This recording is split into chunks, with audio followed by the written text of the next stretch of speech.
May you not grow old lonely in this life.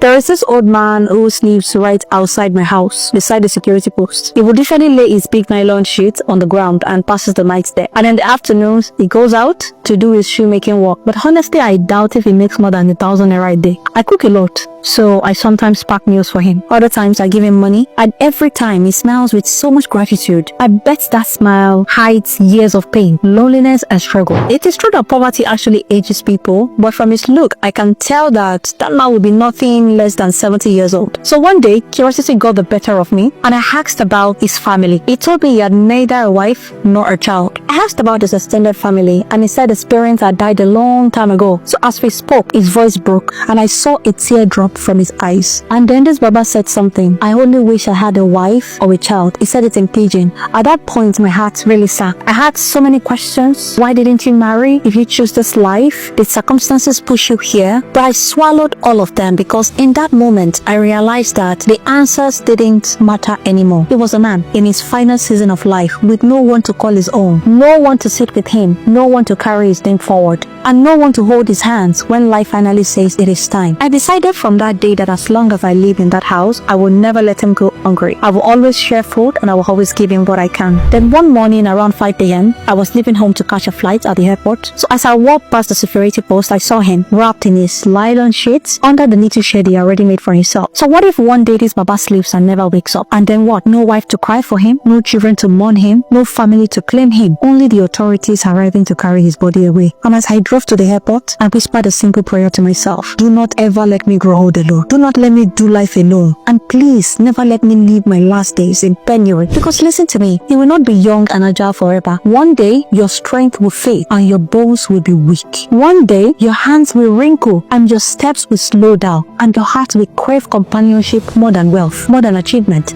more than applause. So that woman who says, I don't need a man, I just need money and independence, I pray you never live long enough to test the emptiness of that belief. Because when your knees are weak and the world grows quiet around you, it won't be money that holds your hands. It will be love. Even your children will be living their life. They can't sit down with you forever. And to that irresponsible father who believes that children will look for him when they grow older, and to the one who mistreats his wife, who believes that his wife is not part of his real family, hear me, the strength to flaunt today is gonna fade. And when your vulnerable days come, the care and the honor you deny your wife and your children may be the very thing you long for, but you will never receive them. And to the young person who wastes their crying, chasing pleasure, always avoiding responsibility, refusing to plan, remember this, old age is the most unforgiving teacher, and one day you will wish you had used your strength to build something lasting, something bigger than yourself. No matter how independent, successful, or self-sufficient you think you are, there comes a stage in your life when companionship is no longer a luxury, it is survival. And that's why many couples who grow old together, those who truly bonded by love, often die months apart. The heart cannot carry the weight of such loneliness. I saw this with my paternal grandparents. They died months apart. In your middle years, you think you have strength, but when old age comes, all the distraction will fade.